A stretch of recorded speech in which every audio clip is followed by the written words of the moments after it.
Hello, my name is Alex Clark, and on behalf of Aberdeen Performing Arts and all our festival partners, welcome to Granite Noir. It's lovely to see you all, and I know that there are lots of you.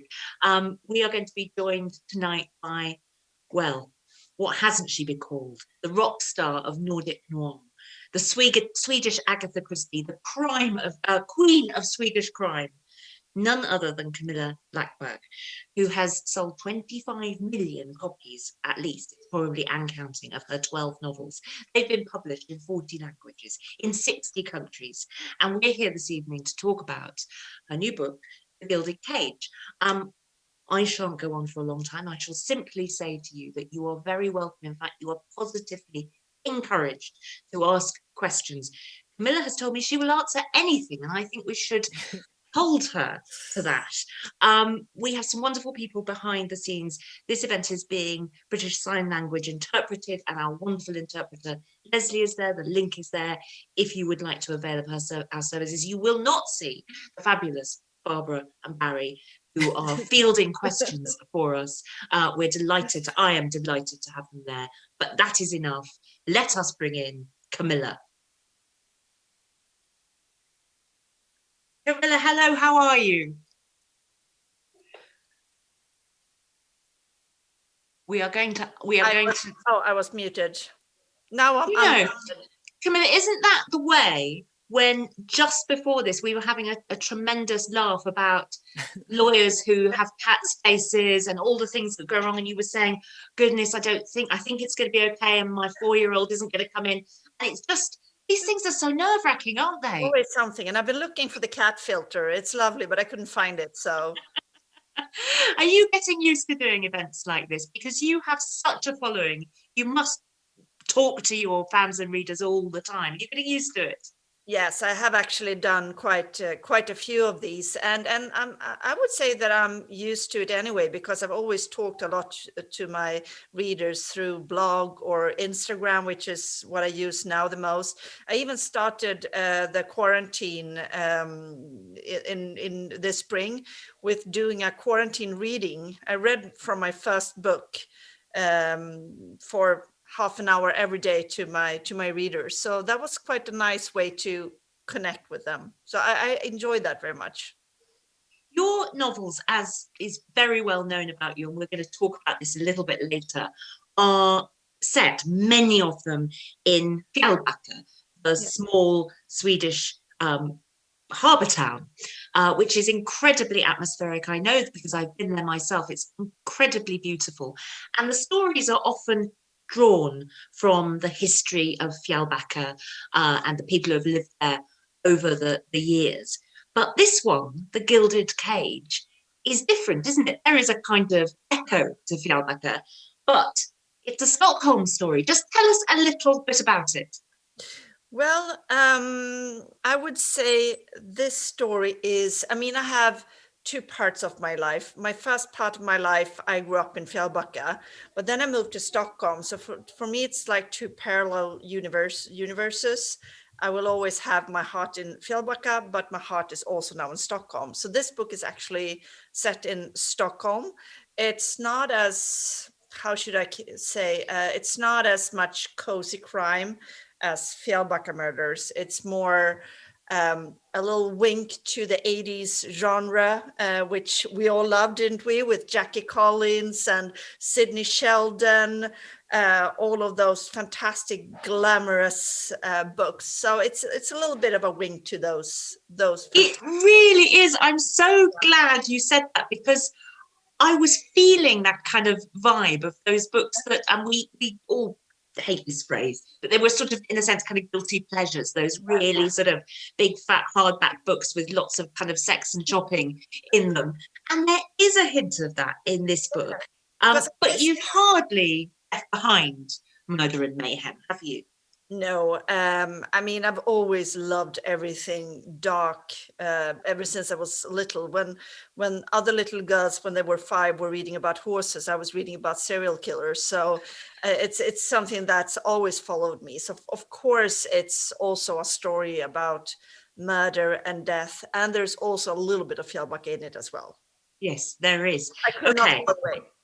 So tell us about your central character, Faye, because she is the person really who carries the whole story. It's her we're rooting for, even though she has a pretty dark side too. Well, the idea for Faye actually came from a book that I've read and reread ever since I was a teenager.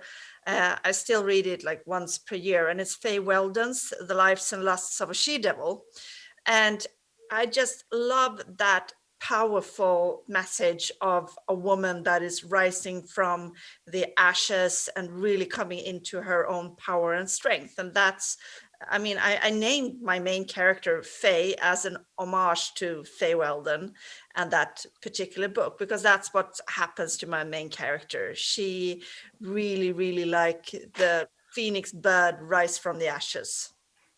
She, of course, what she's escaping from, as in Lives and Loves of a She-Devil, is a horrible and faithless husband. And as well as the kind of, as you say, the echoes of certain genre and books from the past, there is a kind of very contemporary sort of feeling of an examination of coercive control in marriages. I mean, he's a thoroughly nasty piece of work, isn't he? He's an asshole. He's really, really true asshole. And I mean, we've all encountered them. If you're a woman and you've been alive for a couple of decades, I mean, you have encountered them. We all have. And and they come in different shapes. I mean, they're not all the brutal husband that beats you behind closed doors. There's so much abuse going on that is not more psychological. That's Jack in an essence. Yes. I mean, in one of the ways he makes Faye feel terrible, and one suspects she also has a propensity to kind of feel terrible about herself at times.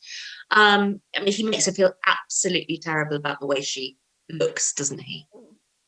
Well, the way he maintains control over her is that he creates so much uncertainty and insecurity for her, for the way she looks, the way she talks, the way she takes care of their daughter, the family. He makes her feel that she's not smart, even though she's much, much smarter actually than he is. And that's the way he controls her. So it doesn't happen, I mean, over one day. This is something that has happened gradually in their relationship. Piece by piece, he has deconstructed her and turned her into a very, very insecure woman. When things like that happen in marriages, and often there is a truly tragic outcome to that. I mean, there is horrific violence from which people do not and cannot recover. There is murder, there is brutal death.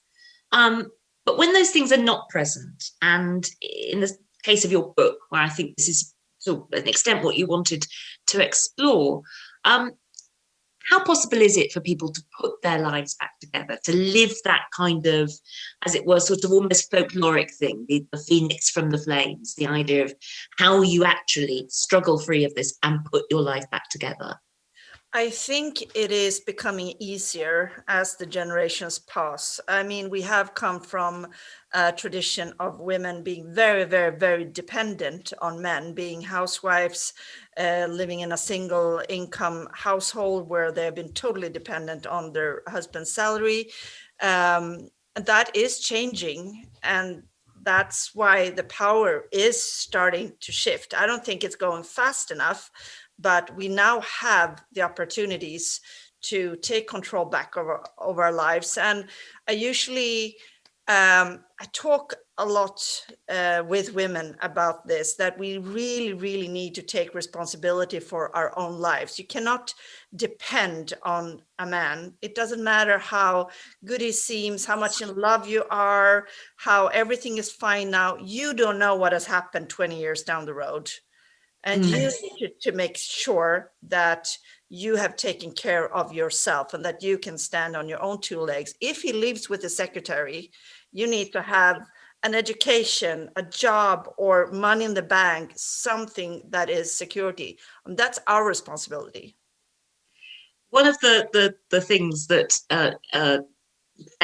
does. And we'll be careful, of course, not to kind of issue spoilers to this novel. But you mentioned there that she is very smart. She's much smarter than him. And in fact, you share a background to a certain extent with her. She studies economics at university. That's where she meets Jack. But then her career goes by the by. But of course, an economics background is rather helpful, isn't it? So I wondered, how you wanted to sort of weave that in, that she, actually entrepreneurialism, business can be your way out. Yes, I mean that is the way out for many women, and we are very resourceful. Women have fantastic resources, and I just love female entrepreneurs. I think there's so much power. Unfortunately, we still have a very uneven power balance in Sweden. I think it's about 1% of the investing capital that goes to female businesses. 99% goes to male businesses. But hopefully that is changing as well. I'm trying to raise daughters and sons who will be part of that change. That's a really interesting point you make just there, though, in the language. It's not just about raising daughters, it's also about raising sons, isn't it? Yes. Sons have to be brought up to be egalitarian, to be feminist, as much as daughters do. Yeah, I've told my sons that if I ever learn that they are mistreating a woman, I will put them on a one-way ticket up to the very, very most northern part of Sweden, and they will never be heard of again. So they know they know the house rules.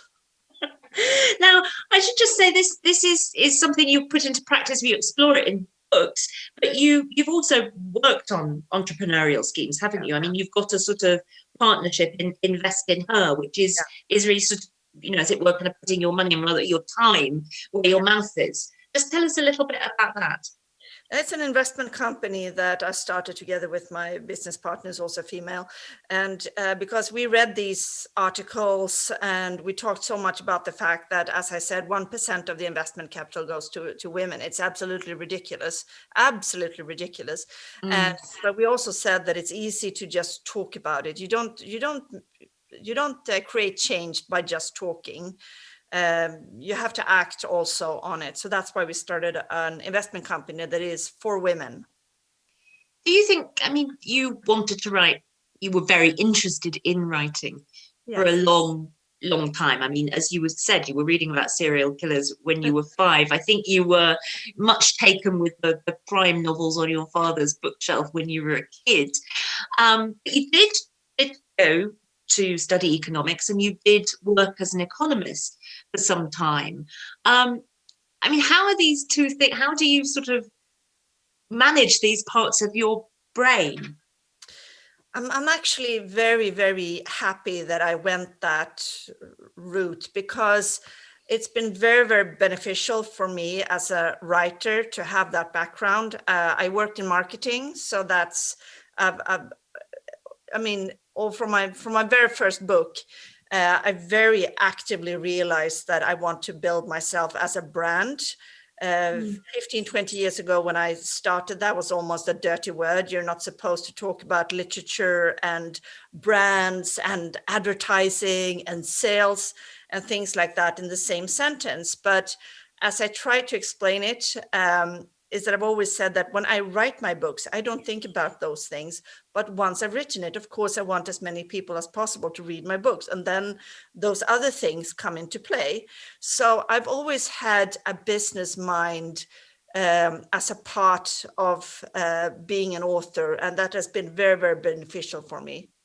You're absolutely right. There is that sort of feeling, isn't there, that, art is over here, literature is over here, and that it's very, very snobbish. It is very snobbish, isn't it? Yes. And there's also, I've always been a part of the debate in Sweden. I'm sure that debate goes on in every country about fine literature and, pop literature. And I've never been part of the fine literature.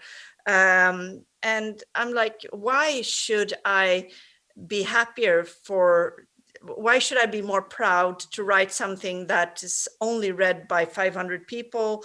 And why is it bad if it's, 25 million people who read it? I've never understood. I believe that there's room for both kinds of literature. when I look to my own reading, I've read so much ever since I was a child. And some days I just want some very, very easy reading, something that just takes my mind off, the everyday problems. And sometimes I want something that is more challenging. So why should I have to choose? I've never understood that conflict. And I'm very proud to be like pop culture author, very proud. Just tell me a little bit about what made you take the step into writing, because as I said, you had a job, you had all sorts of other activities going on. You knew it was something you wanted to do. How did you do it? Well, it was always my big dream, my huge dream, and I talked a lot about it. I told everyone who would listen that my big dream was to become an author. So one Christmas, my then husband, my first husband, I'm on my third now, he and my mother gave me as a Christmas gift, and they had paid the fee for a writer's course, and it was called How to Write Crime. And I actually started writing my first book, The Ice Princess, as an assignment during that course. And it was like once I'd opened that door, I could never close it again. And did you feel any sense of kind of, okay, I know I've got to find out the building blocks, I've got to practicing the craft. I mean, you have a part of your website that actually says to people, if you want to do this, you can do this too. And here are some steps that you might take, and here are some exercises you might do. So you're very, very at home with the idea that there's a craft that everyone can learn and can practice. You've still got to have those ideas, haven't you? Did you ever feel this, I've wanted to do this for a long time. Am I going to be able to? How do I do it? Well, firstly, I want to address with the writing course, because there is some kind of weird misconception when it comes to writing, that you can't learn it by reading books about it or taking courses and classes. It's something that you're supposed to just have it or not. But we don't think it's weird if someone who's a talented artist goes to artist school and learns to paint from professors who can teach a lot, or a gifted dancer who goes to a dancing school for several years. We don't think that's weird, but with writing, we don't understand that you can actually learn it as a craft. You have to have a basic skill, of course, and as you say, the ideas is something that's what makes you unique. There are a lot of talented writers out there that probably just haven't gotten the right idea yet. But it is a craft, and you can learn it, and you can get better at it. I'm still learning. Every book I write, I hopefully get better and learn something. Do you look back at your early books and see the things that have changed in the way that you write them, and the craft that you've learned, as it were? Yes, as I mentioned, I mean, I never reread my books because I'm quite sick of them once I've finished them, because you read them about 10 or 12 times when you edit. So when I'm finished, I never want to see the book again. But during this start of the quarantine, I did read my first book to my Instagram followers. So I read it live every day, and I mean, read it out loud.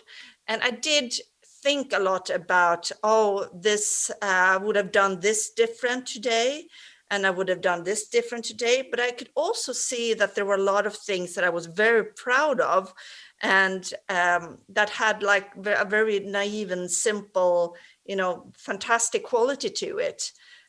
So I was actually quite proud when I read it. You didn't. I mean, one hears, not too often, thankfully, but occasionally you hear of writers who are almost kind of disowning their very early work, and you didn't feel like that, clearly. No, I mean, you can't. I mean, you have to learn to crawl before you can learn to walk. It's the same with writing. You have to start somewhere. You can't skip your first books. One book is going to be your first. So no, I'm quite proud of it, actually. But I do feel like I have evolved, and I think that's part of the process. The day that I feel that now I'm, at the top of my game and I know everything there is to know about writing, I think that's the day I should probably quit and do something else. Learning or not, and those early books, I mean, you had a following, you had a readership, a very devoted one. pretty early on, didn't you? Yes, I did get quite a lot of very faithful readers very early on, and they fell very much in love with my main characters, Eric and Patrick, because one of my goals was to make them very relatable. I didn't want it had been very popular for a while with this middle-aged male police officer that either listened to jazz or opera and drank whiskey and had serious problems with relationships with women. So I knew I did not want to do that. I wanted to create like this average, normal guy next door, girl next door couple. And I think that's why people fell in love with them. So people have a very, very personal relationship with Eric and Patrick. In fact, when my first divorce became public knowledge in Sweden, because I'm kind of like gossip material here, so it was all over the tabloids, I got emails from people. And when I opened them first, I thought, oh, so nice. They're like emailing me to say, how are you? No, no, no. They were writing, please say that Eric and Patrick isn't going to get a divorce now. I love the commitment. I love that commitment. So they really felt that you, of course, Erica is a writer, you are aligned in some way with Erica in their mind. And what does she mean to you?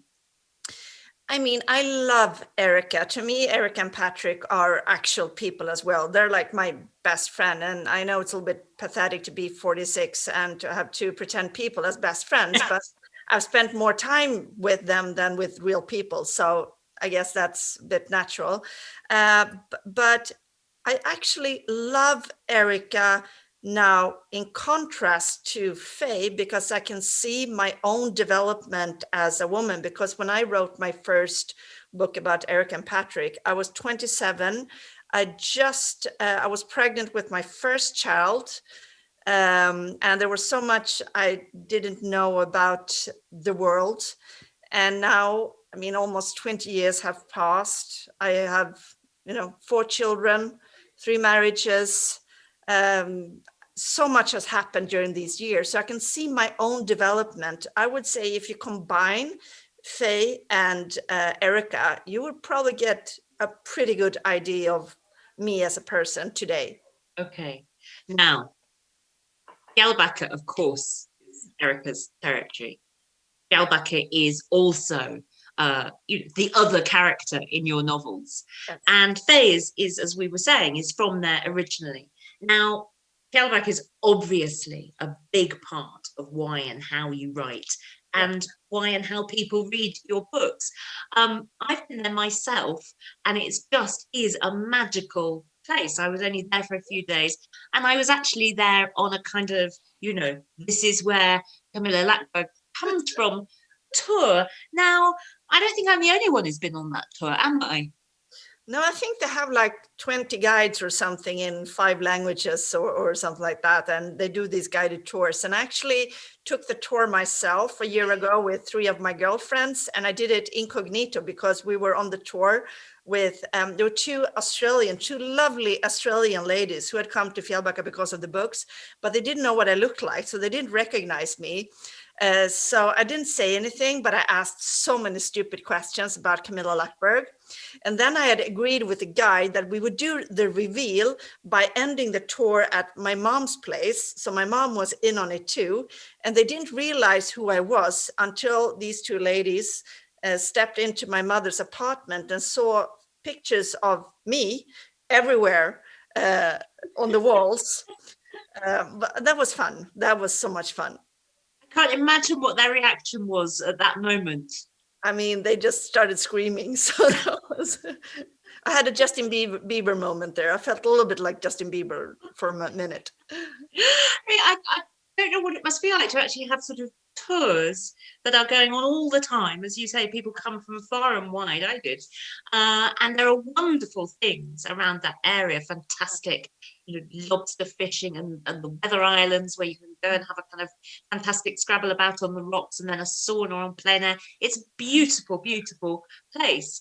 But the town is really kind of put on the map by you. How does that feel? I mean, it was a bit put on the map before by none other than Ingrid Bergman. Well, there is that, yes. So there is that little thing about Fjällbacka as well. But I love to be in good company with Ingrid Bergman, to have attracted people to Fjällbacka. But it is weird to me.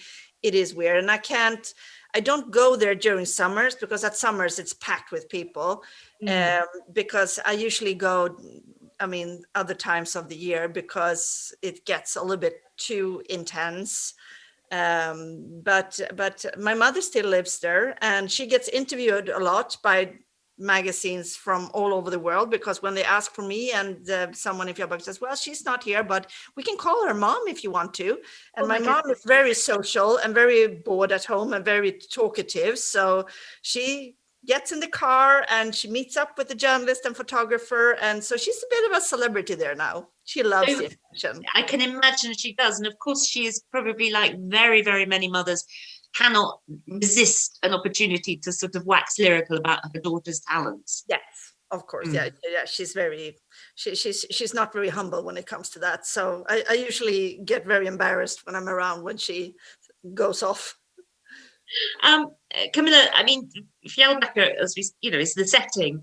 But you have been very interested in writing about it to sort of delve into its past, haven't you? To create your stories. I mean, frequently the mystery that is at the heart of one of your novels relates to something in the town's history, to something that has happened there before. Just tell us a little bit about that, about the kind of research you do, about why it was important to do that. Well, at first I did that, just by chance. In The Ice Princess, I just had this idea that required for me to go back 25 years in time. And I just realized in writing The Ice Princess that I actually enjoy working with two time levels. And I've always been very interested in history. I think that we are starting to forget how important history is to understand the present. And I've always loved history. So that's when I started to do a lot of research about my hometown that I've learned so much since I started writing these books about my hometown that I did not know. And there's so many intriguing things that have happened. There's so many fantastic, amazing people that have lived there. And I just love incorporating that with the murder mystery in present time. I remember being told about anchovies. Yes. It is, Fjällbacka is famous for its anchovies, isn't it? And the kind of swarms of anchovies that will congregate there from time to time. Yes, it's like a small herring kind of fish. That was the main, the thing that the fishing village lived off. And some years there would be lots of them, some years there would be none, and then people would starve. So they were really, really dependent on it. But it was a big industry, and it's something that every Swede knows. I don't particularly like it. It has a very specific taste, but yeah, a lot of people love it. You do, however, like food and cookery, don't you? Because among all the other things that you've done, you've also published cookery books. I mean, how is there time to do that too? Well, I'm very passion driven. So when I get an idea in my head of something I want to do, I usually do it. And the cooking books came about when I started talking to an old friend, childhood friend of mine from Fjällbacka, who's now one of the most famous chefs in Sweden. Mm-hmm. And we just, we ran into each other on the street in Stockholm. And we started talking about the food in Fjällbacka and the fish and the shellfish. And we stood there for an hour. And then after an hour, we said, like, we need to do a cookbook together and really present this amazing food that we have in Fjällbacka. So that's how a lot of things happen for me. I get passionate about something and I just want to create something out of it. And I'm quite a doer. If I set out to do something, I do it. You don't say, because you've also written a whole series of children's books. How did they come about? Well, it was a big dream of mine to write children's books, because I think to be part of someone's childhood is, one of the most amazing things you can do. Whenever you think about the books you read as a child, I mean, you always get very nostalgic and have this warm, fuzzy feeling inside. But I didn't get a good idea until I was pregnant with my third child. And he had 2 siblings on my side and 2 siblings on his father's side. So I realized I'm really going to have to sell this new baby to this very suspicious crowd of very short, small people. So I started lying to them. They were at the time, they were 2, 4, 5, and 6. So they were quite small, the siblings. And I started lying to them and saying that this new baby, it's not like, an average normal baby. It's a superhero baby. And I created these stories of how he was out flying when we were sleeping, doing superhero stuff. And I would find things in his crib in the morning, like a feather from a bird or a pine cone or something like that. And then I realized after a while, oh my goodness, this is a children's book. So that's how Super Charlie came about. My son's name is Charlie. Yes, and there are several of these books now, aren't there? There's 11 now, I think. Yeah, 11. When you think about the fact that, as I mentioned right at the very beginning of the event, I mean, you have been published in lots of countries, translated into lots of languages. I mean, obviously, many of the people who read your books across the world, myself included, are, being a certain number of things about Swedish culture, Ingrid Bergman, ABBA, etc. We may have been there too, but you are essentially talking to people whose cultures might be completely different from mine. And I wonder why you think, how you think, what makes books translate into other cultures? What makes that happen? I've thought about that a lot myself, and I actually have asked people that when going on tours on different parts of the world. And for example, I asked, there's a Spanish lady who's a journalist, so she's interviewed me several times in Spain, and she's a huge fan of the Fjällbacka books. She's an absolute diehard, huge fan. And I asked her, what is it about them? Because as you say, very different cultures. What is it about them that attracts you? And she said, you know what? It's the fact that I come from a small Spanish village, and there's so much I can relate to in this book about this Swedish couple living in a Swedish village. So I think that I've tapped onto something that is human, not doesn't necessarily have to do with your culture or your country of origin. I mean, we're humans. We basically function the same way wherever we are. The basic needs are the same. One of those needs, obviously, is to find out what has happened when something dreadful has gone on, when somebody has been murdered, when there has been a disappearance, when there is an awful tragedy. But writing about those things must also be very difficult. I mean, you are writing about things that actually, do happen in real life, in life outside of literature, that do have consequences, violence, the urge to kill, the urge to inflict harm. I mean, keeping all those feelings around your head, does that ever take you to kind of dark places? No. I mean, of course, as anyone, I do get depressed when I open the magazines and I read a horrible story about parents who have mistreated, abused their child, etc., etc. As any normal person, I get affected by that. But I've also, ever since I was a child, as I said, I've been a nerd when it comes to really trying to figure out and try to understand how people are capable of doing these horrible things. And one of the things that I've realized while being a fictional writer of murder mysteries is whatever I can come up with that is fictional, the real world always comes up with worse stories. I mean, there are some stories that come out on the news, and I'm like, if I would have written this in a book, people would have said that this is too unbelievable. Absolutely crazy stories. So I'm just very interested in what makes people do these horrible things. I mean, we're all capable of killing. If someone was threatening my children, of course I would be, or my life, of course I would be capable of killing that person. But some people kill for money. Some people kill for revenge. Some people kill for fun. The threshold is what is different, but we're all capable of it.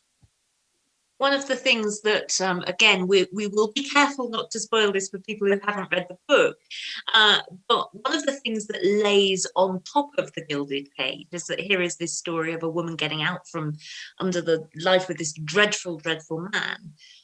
But there is something hidden and very, very dark in her past, isn't there? And she is an exceptionally complicated character who has capacities that perhaps take a long time, take a book's length to find out. Just tell me a little bit about that, sort of creating a complex character who we feel a huge amount of sympathy with in some ways, but is also somewhat beyond the pale in others. Well, that was a challenge in creating Faye, because what I wanted to create in Faye was a woman who was allowing herself to act as men are allowed to act, because there are different sets of rules for men and women. And women especially, we are taught and expected to have qualities that are nurturing, loving, forgiving, caregiving, and we're supposed to turn the other cheek. We're not supposed to be, you know, aggressive, then we're bitches.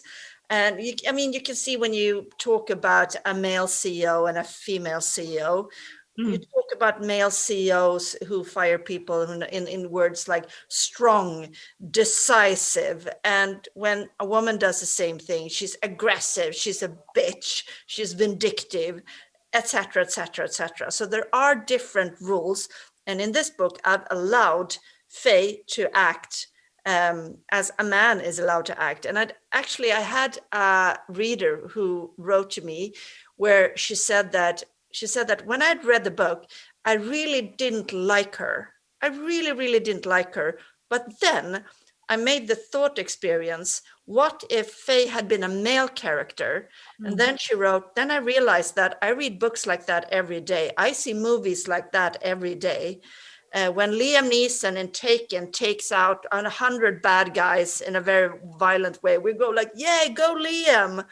Women are not allowed to act like that, but Faye does. Yes, Faye kind of goes from sort of not being able to say boo to a goose in the English to yeah, she's quite kick-ass, isn't she? Badass, yeah, she's really. She is badass. She is badass.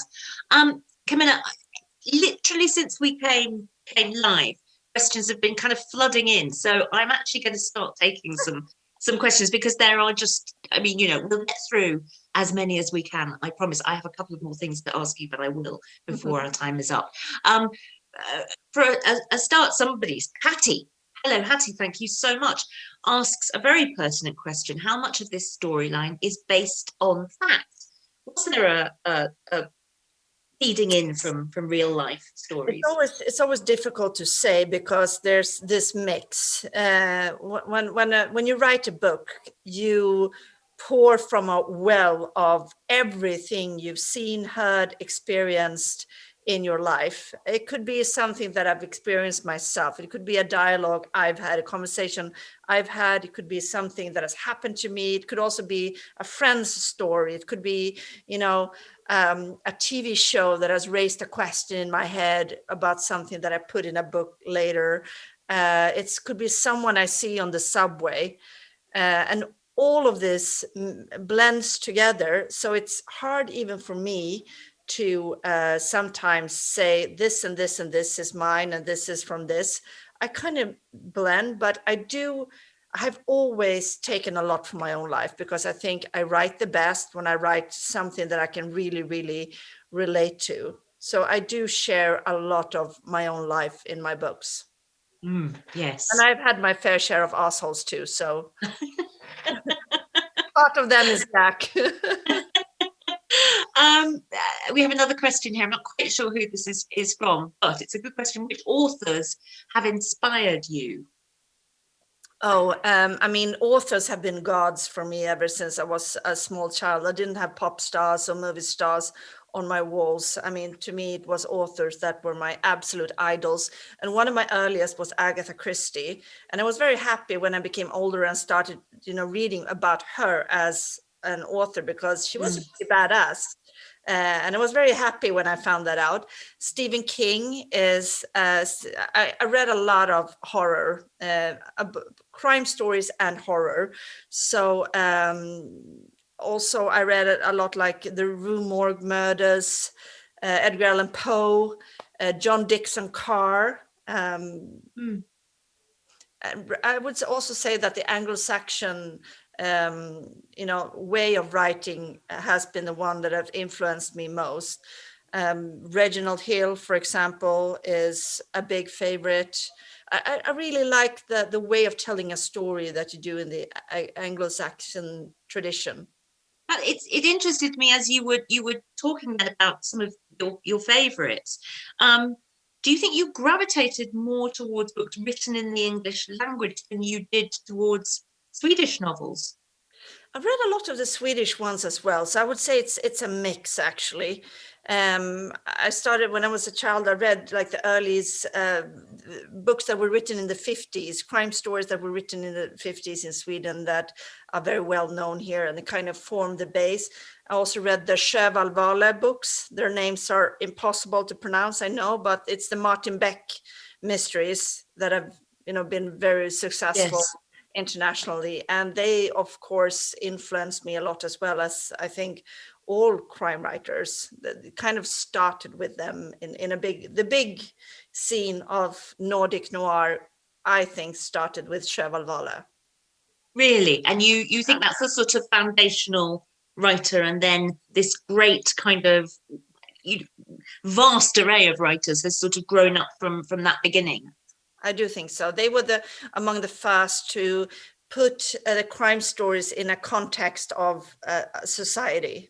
Now, this is a great question from Sharon. It's not to do with books at all, but it is to do with something else we've talked about. You can ask anything. Yes. Camilla, if you had been in Aberdeen in person for the weekend, what Scottish delicacy would you have enjoyed? Oh my goodness. I'm not really familiar with the Scottish kitchen. I have heard about haggis, of course, and I would say that would not maybe be on my priority list, but if someone would offer it to me, I would, of course, be respectful and taste it. I've tasted the most strange things all around the world. I think number one is sheep testicles in Iceland. I do not want a repeat experience of that, I have to say. There were pig ears in Lyon also. In Lyon, you always get served a lot of intestine food as well. So what do you think I should try in Scotland? Well, what is the number one thing I must try when I come? You see, I'm going to go back to Sharon or to some of our other audience members to suggest things, because I'm not in Scotland. Oh, you're Irish, aren't you? I'm in Ireland, and I could recommend some things that I think you should definitely try when you were here. But I would really, really put my foot in it, I think. I mean, I would probably get it totally wrong, because I want to say an Ardbeg smoky, but that's probably totally the wrong bit of Scotland, and it's probably offend everybody. Keep it coming, those ideas, and we'll get back to that. Now, Louise asks, says that her favourite of your books is The Hidden Child, and she has read it twice and has recommended it to her Prime Cafe reading group. Where did you get the idea for The Hidden Child from? I actually got the idea from when I did research about Fjällbacka, and I realized that it was quite a hot spot during World War II. I hadn't known that before, but there were a lot of things being smuggled between Fjällbacka and Norway, because Norway was engaged in the war and Sweden was neutral. We all know how neutral Sweden was, letting the German trains pass through Sweden, etc., etc. Don't get me started. But it was actually a piece of Fjällbacka history that really got me started thinking about that story. And also, I had written 4 books before The Hidden Child, and I had described a very complicated relationship between Erica and her mother. but I didn't know myself why her mother was such a cold woman that had such a hard time loving even her daughters. But when I did the research and I started shaping the story for The Hidden Child, I just got her whole story in my lap. I'm getting goosebumps even now talking about it, because that was one of those wow moments as an author. Her whole story just landed in my lap. I mean, it's such an interesting point, isn't it, when you write a series of books with central characters. Yeah. Obviously, there are things that you have to know about them before you even start. But the idea that actually they continue to grow and the people around them's backstories and histories are slowly revealed, even to you, is fascinating. They do kind of start living their own life. And Bertil Mellberg, for example, the head of the police station in Tanumshede, I did not intend for him to be anything but a horrible, vile human being that would be like this comic relief in the books. But he just took over and showed me that there was a heart of gold somewhere deep inside there. So he showed me something else. Oh, so even when you're trying to write a nasty character, there's a little redeeming feature, right? Does the darkness of the kind of nasty guy, Hannah asks, live with you when you're writing about a really difficult character? Does that kind of seep into the life every day? No, I mean, I've talked about this with some of my crime writing colleagues, because in Sweden we're quite a small community, and I'm very good friends with a lot of the other mostly female crime writers. So we do have these wine dinners where we talk about murder and shoes and everything in between. I'm the kind, it's very different. Marie Ljungstedt, for example, she gets scared when she sits at home and writes. I don't. I get kind of excited by evil. When I write something that is really nasty and I have a really nasty character, I get all happy. So there's probably something wrong with me. I don't know. It actually kind of sparks you up. Yes. Kind of thing. Yes. Now, here is a question from, I don't think there's a name on this, but you will know who you are, because it's greetings from Portugal, which has just made me think how lovely it would be to be in Portugal. I'm imagining it might be somewhat warmer than us, who are rather more northerly at the minute. Who asks a great question: do you have plans to keep going back to Fjällbacka and to that series? Our questioner loves Patrick and Erica and misses them. There will be more books about Erica and Patrick. I have a deadline for the next manuscript a year from now. So next March 2022, I'm going to have the next manuscript ready about Erica and Patrick. So the idea is forming in my head now. Oh, okay. So you've also asked another question, answered another questioner's question. Janet says, has Erica run out of ways of being involved in police investigations, and are you going to concentrate on standalone novels or series of novels? She enjoys both of them. Well, it's become a mix for me. As I said, I'm very passionate driven, and when I get an idea of something I want to do that now, and so that's why I have ended up doing a million different things, all have it in common that I'm very passionate about them. So I'm doing it more Fjällbacka, as I said, but I've also just started a new crime series together with a colleague. His name is Henrik Fexeus, and he's Sweden. He's a very well-known mentalist. And so he has his own TV shows, and he writes books about mind control and things like that. And we have created a trilogy together with new couple, Mina, who's a police officer, a female police officer, and Vincent, who is a mentalist, and starts aiding the police when they have a series of murders in Stockholm where the murders are done as magic tricks gone wrong. What has been the experience of writing with someone, of working in that kind of collaborative way? I know you've done it on other sorts of projects, but on writing? Well, I was terrified because, I'm an only child. I don't like sharing. I don't like having to compromise. I don't do that. I buy my own bag of candy. I don't do the sharing thing. And I'm married to another only child, so that's very interesting. We all both have each our candy bags, and do not swap.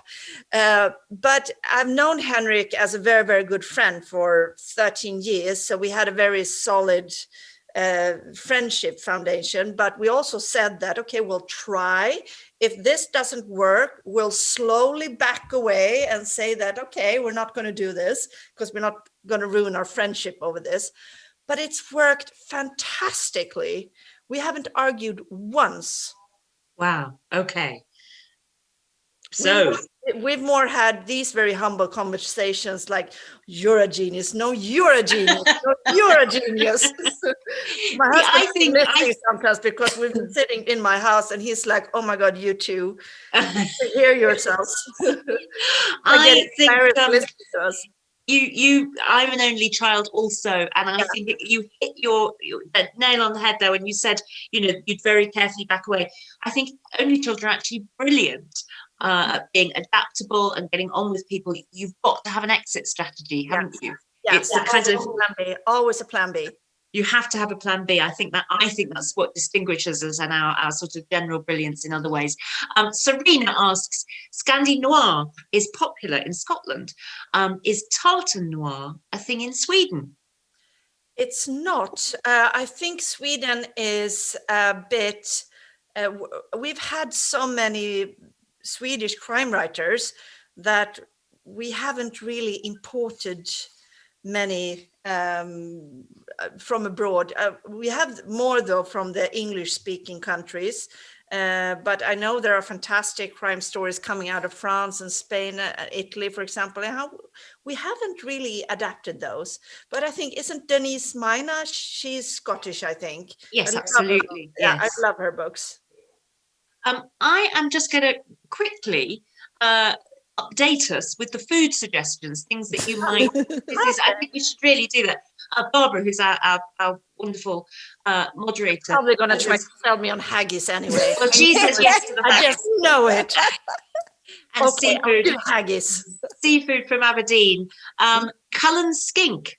Serena says, who's asked a question this evening. Almost indecent. I have to say. It's a soup that I know that much. Yeah. Has a Norwegian equivalent. Oh, but it's not as good. I think she means Norwegian equivalent. I'm not sure quite.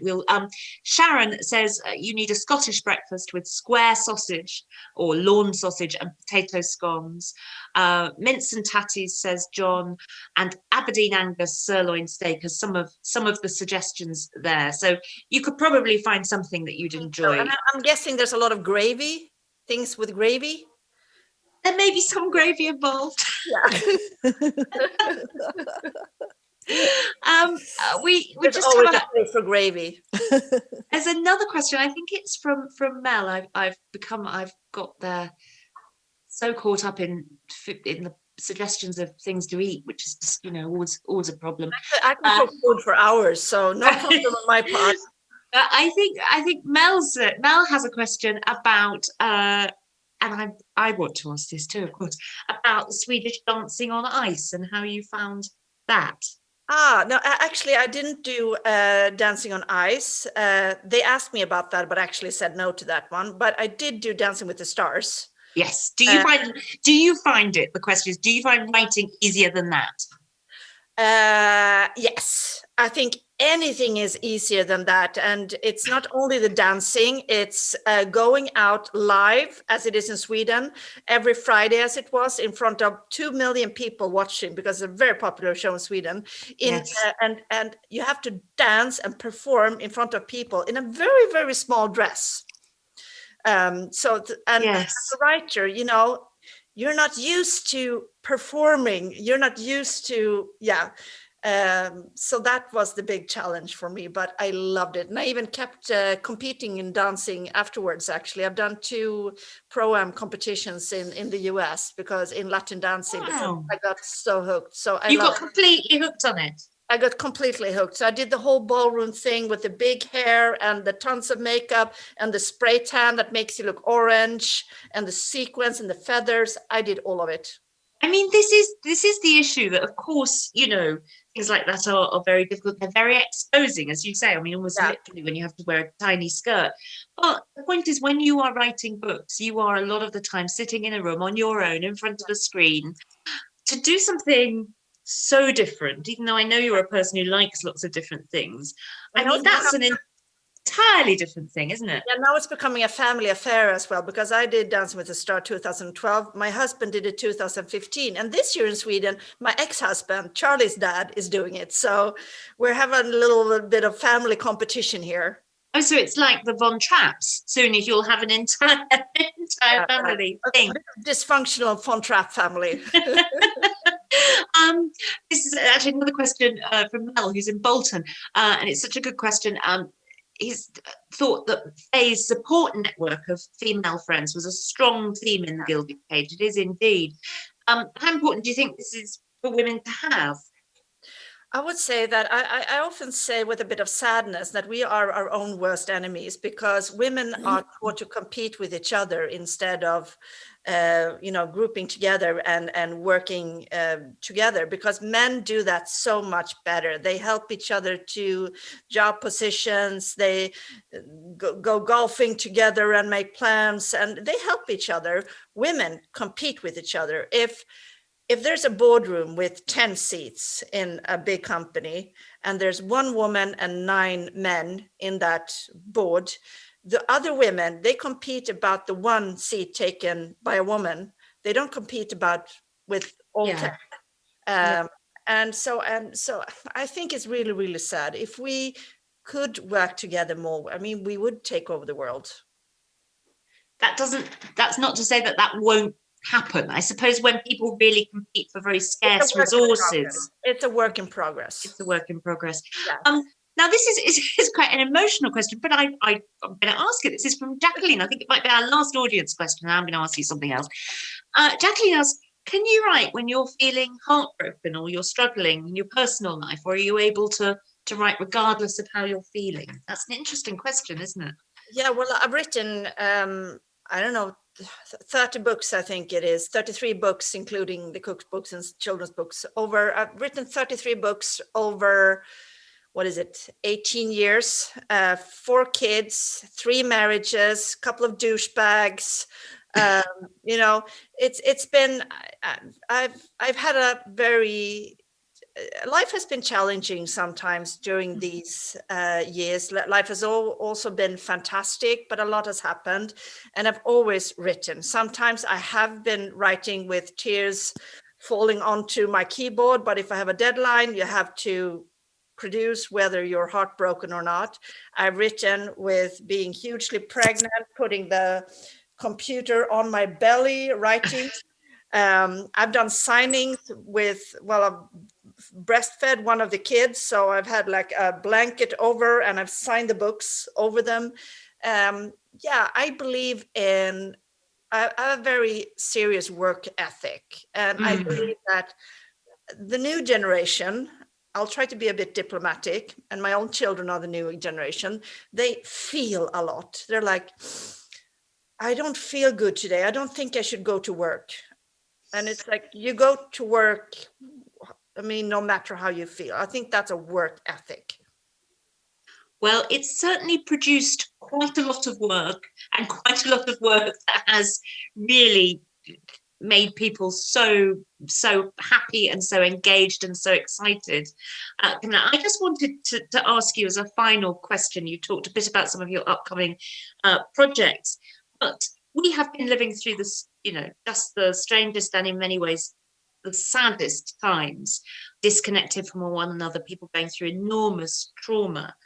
And I'm wondering how that's actually going to affect fiction, how this is going to feed in, because fiction does have to reflect what's going on in the real world some of the time. Do you think that last year and this year and what's still to come is going to find its way into work? Will it find its way into your work? It already has. I actually, this fall, I've started a movie production company together with 2 friends who are brothers. One is a director and one is a famous actor in Sweden. And we have formed the Bad Flamingo Productions studio together. And we have actually filmed and are now completing a movie called Glacier, which takes place, it's a love story taking place under a pandemic. Two people trapped in a hotel during a pandemic, and it will premiere in May. So we actually, we took a film crew and I wrote the script while we were filming. We did it very guerrilla style, and it's amazing. It's with two of the best actors in Sweden, Lena Endre, who is an international star, and Alexander Karim, who's one of my business partners in the production company. So yeah, I do like that. When something happens, you turn it into a creative outlet. And I think we will see a lot of movies and books and everything about this crisis. And I think it's a lot bad, of course, but I do think that there will be a lot of good coming out of it as well. I know a lot of people around me have really, started thinking about what they want out of life. Mm. Mm. Well, I'm very glad to hear that you formed a film company and made a film, because we did think that you were taking it a bit easy and not really getting enough done. So thank goodness you've got some new projects on the go. I've got the best job in the world. Why would I do vacation? Camilla, it has been such a pleasure to talk to you. Now, you said to me when we were just chatting before we came on screen together, you said, ask me anything you like. I've got no filter, you said, and I thought we might, don't say that to someone, you never know. But you've just been so generous and open, and it's been such a pleasure. Thank you so, so much. We wish you luck in everything you do. We very much hope that you will come back and eat Cullen skink and Aberdeen Angus and Aberdeen Rowie. I don't even know what that is. But when we're all in person, we're all together. And haggis for sure. Now, to our wonderful audience, I'm so sorry I didn't get to all your questions. We've not done badly, but we could easily have another hour. Waterstones are our book-selling partner, and you can buy Camilla's book, including this wonderful The Gilded Cage and her backlist.